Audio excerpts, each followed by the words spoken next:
Welcome to our last session today. We've spent the day in a reflective and contemplative mood, which was a good thing. It was great. But we are moving now to a more celebratory mood, where we recognize young people and their contribution to the fight against corruption. Dear friends and colleagues, my name is Mary Jane Ncube. I am Executive Director for Transparency International Zimbabwe. It is my pleasure to present to you the winners of Transparency International's 20th Youth Photo and Writing Competitions. Young people have the potential to drive real change as today's citizens and tomorrow's leaders. But Transparency International's research shows that young people are often exposed to bribery, whether bribing to go to school, pass an exam, or get a job. This early introduction to corruption sets dangerous precedents. Young people need to be catalysts for a brighter future and not resign themselves to the status quo. Paul Polman, this afternoon, reminded us to enroll young people. They are 50% now, but they know they will be 100% tomorrow. With exactly this in mind, Transparency International launched its 20th anniversary Youth Photo and Writing Competitions in partnership with Thompson Reuters Foundation and our co-sponsor, the International Anti-Corruption Conference Series. We challenged young people between the ages of 18 and 30 to capture images of the damaging effects of corruption in their world, or to write an essay describing what people their age can do to stop it. The response was huge. We received 1,400 submissions from every region in the world, making the jury's task to select the winners very challenging. One thing stood out from the submissions, though. Young people are fed up with corruption, and they want to put their energy and creativity into stopping it. We will start with the Writing Award. I use writing as a weapon, says Ugo Wilson Emineke, drawing the attention of people to the threat that corruption constitutes. Ugo Wilson Emineke is a 23-year-old youth activist, writer, and teacher from Ebonyi State, Nigeria, and the winner of the writing competition. Though from an economically disadvantaged background, Wilson says he believes that there is no limit to what one can achieve with determination. He works with Scripture Union, a Christian organization, on developing the potential of young people to create a better world. He wants to continue pursuing creative writing and to study engineering as a way to address the need for renewable energy resources and a cleaner environment.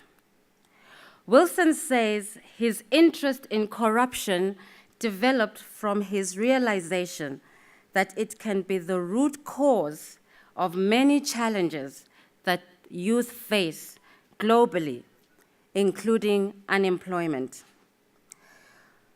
Wilson, the character in your story, talks about being a change agent, the need to change attitudes, and calls on young people to reject all appearances of corruption and to keep true to their words and to act upon what they profess.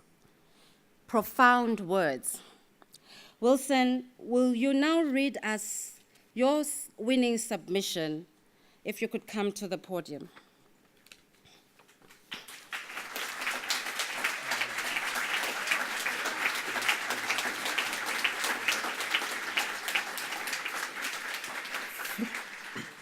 Thank you very much. Ladies and gentlemen, I'm quite grateful for this wonderful opportunity given to me to read my writing, my story, my experience. To the wonderful individuals from different nationalities gathered here today with a common goal, which is to stop corruption. The theme of my writing is what young people can do to stop corruption. And the title of my writing says, to end corruption, let's start at home.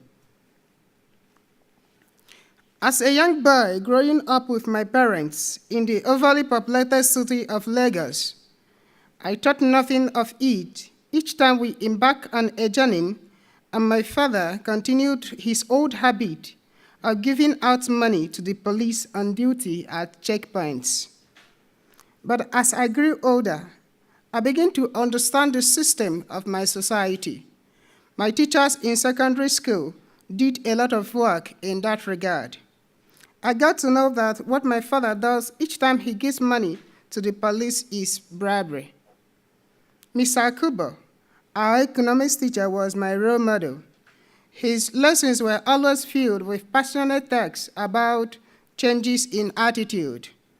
He talks about corruption going on in government circles, the civil service, and every sector of the economy. He affirmed how much better our society would be without corruption. He cited instances of how contracts are awarded, how the authorities habitually divert contract funds into their own private pockets.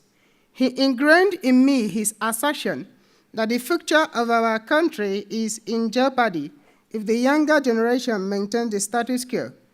They hold the key to stopping the numerous evils besieging our nation, he maintained. I took him as a standard. I resolved to be the agent of change he often talks about, to fight and possibly defeat corruption. However, something happened that exposed the person of Mr. Akubo. One day, he and I were sent to procure sporting equipment for my school. He connived with the supplier and inflated the cost by 5 times the actual price. When I questioned him, he told me, "Oh, that is what everybody is doing. The people in high places are busy looting public funds in the billions. I just made the most of an opportunity to get my own share of the national cake." Mr. Akubo, of all persons, indulging in corruptions, where are those values he has labored to impart to us? That is hypocrisy. If people like him, who pose as corruption factors, can commit an atrocity and term it an opportunity, then we shouldn't expect any different from our leaders. The discovery about the real Mr. Akubo made me really fear for my country. My esteem for him was an elation. Nevertheless, it strengthened my resolve to make a difference. I shared my belief with my parents and made them understand my stance regarding our value system. My father despised my views as a mere youngster's zeal that would die out once I was initiated into the system of things. To prove his points, he set me a test. When I finished my secondary school, I sat an entrance examination to a higher institution for 2 years without success. My dad suggested meeting an official from the school I applied to process my admission through the back door. I vehemently refused. Then in the 3rd year, his patience had reached breaking point. Acting against my wish, he contacted the school official who agreed to do his bidding. I was offered a place I didn't merit, so I rejected it. My dad thought I wasn't serious, But when I maintained my stance, despite the pleadings of relatives, he became visibly worried, arguing that I allowed an impractical moral belief to affect my thinking, but I ignored the statement. This is what young people should do to stop corruption. They should reject it. They should reject any appearance of corruption. Most importantly, they should keep true to their words, acting upon what they profess, and one can imagine what the world would become. Thanks for listening.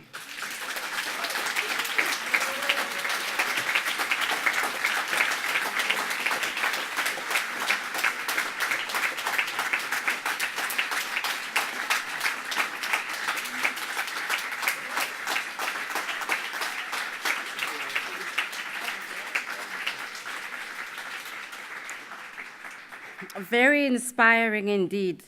We can imagine vividly, inspired by your winning submission, what the future would be like if this was so. The youth are the future, good or bad. Youth such as yourself give us hope and inspire us to believe that the future could be very good and secure. Now, can you please come up again, Wilson? And can you please join me in congratulating Wilson, the winner of the writing competition.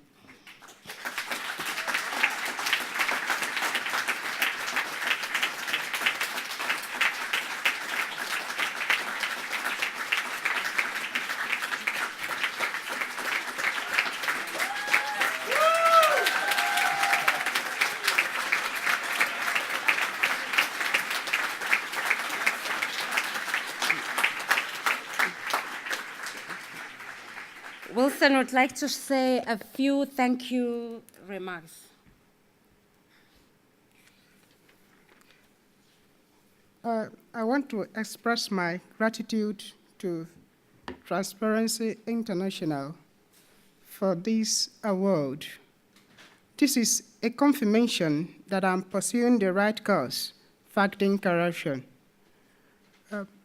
I want to also use this medium to call on the youth all over the world to stand up and say no to any enticement to engage in corruption. And together, we can make a difference. Thank you, TI. Thank you, everyone.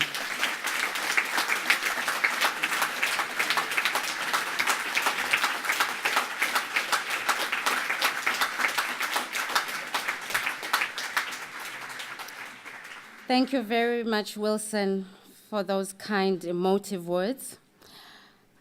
I will now present the winning entries of the photography competition. Joint third prize went to Maria Francesca Avila from the Philippines and Suman Yusuf from Bangladesh. Here we see Maria's photo. A bridge is meant to provide fast and safe connections for people. Not so for this bridge in southern Luzon, Philippines. Public Works and Highway departments are allocated a budget to build a bridge.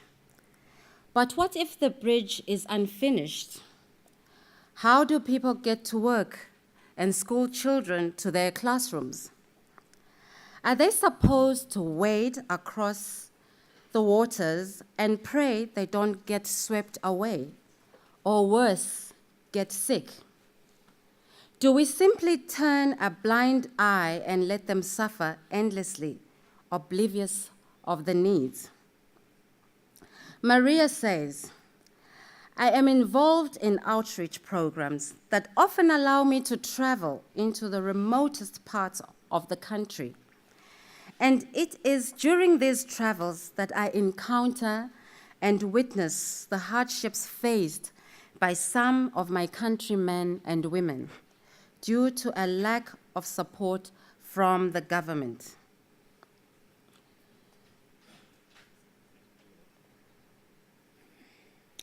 Second prize went to Rajashi Chaudhry from India. A money lender in a crowded market in Bangalore. Money lenders are considered a godfather and guardian of the underdog. But the lending system has minimal transparency, and the poor are illiterate and risk being robbed without any rights or access to any information. About this, 30-year-old Rajashi says, corruption is affecting every echelon of society, but the worst damage is done to those people with limited means and knowledge. Access to information and social awareness can keep the social evil under control. This brings us to the winning photograph of the competition. First prize goes to Soni Ramani from Bangladesh.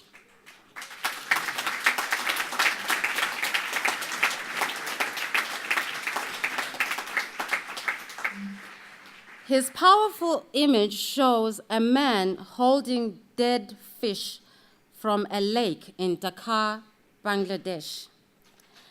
Environmental groups frequently protest that industrial pollutants are discharged into the lake in violation of regulations and of a high court order against this pollution.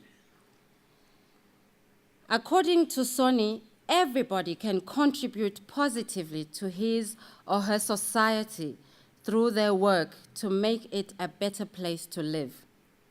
I chose to be a photographer because I believe a photograph can tell a story easily and can influence people who cannot even read or write.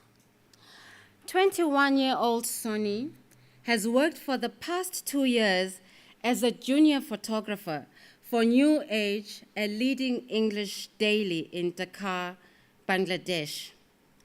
Prior to that, he worked for the national photo agency, Focus Bangla. He is studying for a diploma in photojournalism at Pashla, South Asian Media Institute in Dhaka. His goal is to become a press photographer of international quality.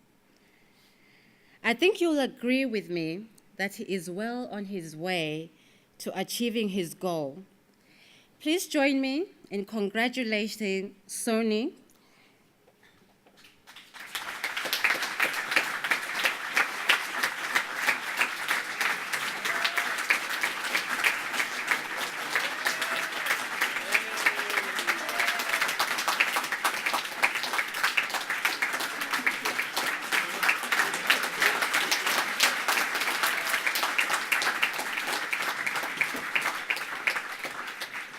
Soni would also like to say a few words of appreciation. If you could come to the podium.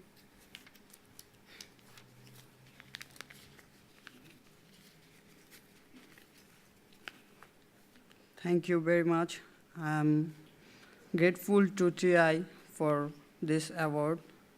I'm honored and inspired. Photos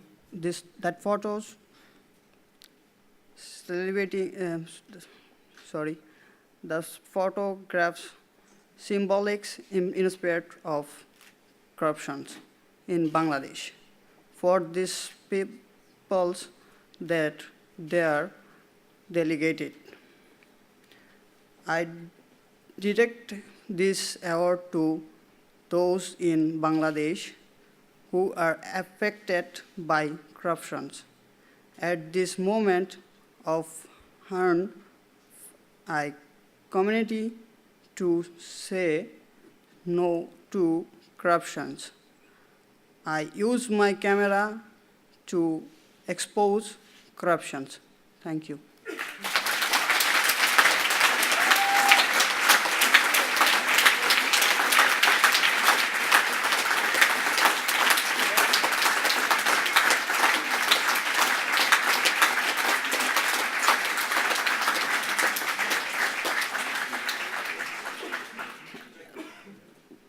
Thank you very much for your contribution to the fight against corruption, both Wilson and Sony, and being an inspiration to other young people.